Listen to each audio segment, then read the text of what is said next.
Hello, welcome back to Lou's Lab, Stories in Science. Today, I'm going to share with you how I first learned about the Nobel Prize in Medicine. I know you're going to really like this story, so sit back and relax as we begin. October 12th, 1998, began with my attending a scientific conference advisory board meeting for a small biotech company in Nice, France. The company focused on developing novel anti-inflammatory drugs that worked by releasing nitric oxide selectively at sites of inflammation. I had been attending these meetings in Nice for several years and always enjoyed both the scientific discussions and the frequent walks along the beautiful sandy beaches 1 block away. I could never get enough of the south of France. And so today was no different from any of my prior visits. Or was it? Gazing out the window on a beautiful sunny morning in the final meeting of this 3-day conference, I began to daydream, and for no discernible reason, felt exceptionally content. I was so relaxed and peaceful that I dozed off for a moment. I promptly caught myself and sat up in my chair as if nothing had happened. Luckily, it seemed no one had noticed. Nevertheless, something was different about today, but I couldn't figure out what. After the meeting ended, we all wished each other a safe trip back home, and I went for a brief stroll on the boardwalk along the beach. Walking along the beach in Nice, France, brought back fond memories of my childhood days in Long Beach, New York, where I was raised. Once again, I felt an unusual aura of serenity, but I could not understand why. Perhaps it was because I was about to catch my flight to Naples, Italy, the birthplace of my father.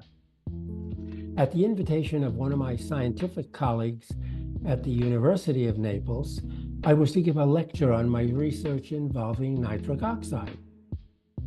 I was always thrilled to visit Naples because it reminded me of Dad. And so I attributed my unusual calm to this upcoming trip.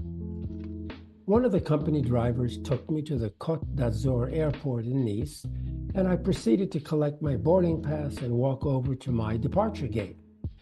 A few people were waiting in line, and I joined the queue.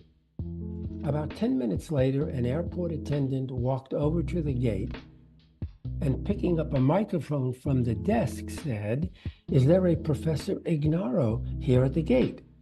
And I responded, "Yes, I'm Professor Ignaro over here."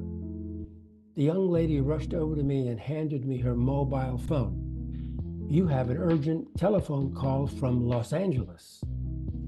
My mouth dropped open. I thought something terrible must have happened at home. The attendant told me to hurry up with the call because we had only a minute or so before boarding. Despite all the static in the line, I asked who was calling, and it turned out to be one of my close physician colleagues at UCLA. I immediately asked him if everything was okay with my lab and family. He responded, "Yes, all is good here. I'm calling to see how you feel."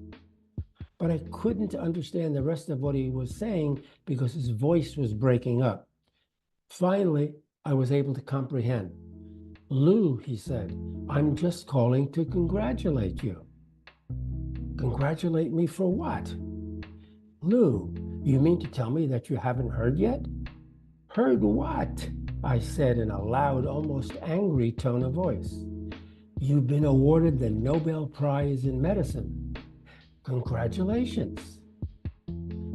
Precisely at that moment, the attendant yanked the phone from my hand. "So sorry, sir, but we must board the flight right now." Bewildered and disoriented, I boarded my flight for Naples. It took only a few moments to reach my seat, but along the way, a million thoughts raced through my mind. Was I really awarded the Nobel Prize? Or was my colleague just joking with me as he often did? Was the prize for my work on nitric oxide? Was it for my neuroscience studies that led to Viagra? What was it for, if it was at all? As the plane departed, I sat back in my seat, but I couldn't relax one bit. The flight was only 40 minutes, and I would undoubtedly find out one way or another when I landed in Naples. But the flight felt more like 4 hours. In attempting to put my thoughts together, I vaguely recalled that the Nobel Prizes were announced early in October at about noon.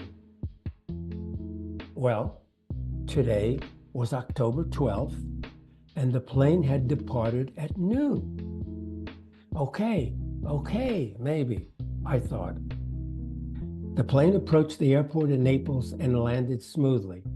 As we taxied to the gate, I looked out my window and saw hundreds of people on the tarmac waiting for the plane to pull up and park.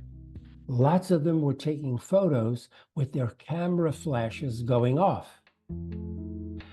Oh my God, I said out loud. It's true. It's true. Well, I hope you liked that story. I know I did. Thanks, and I'll see you in another episode coming very soon.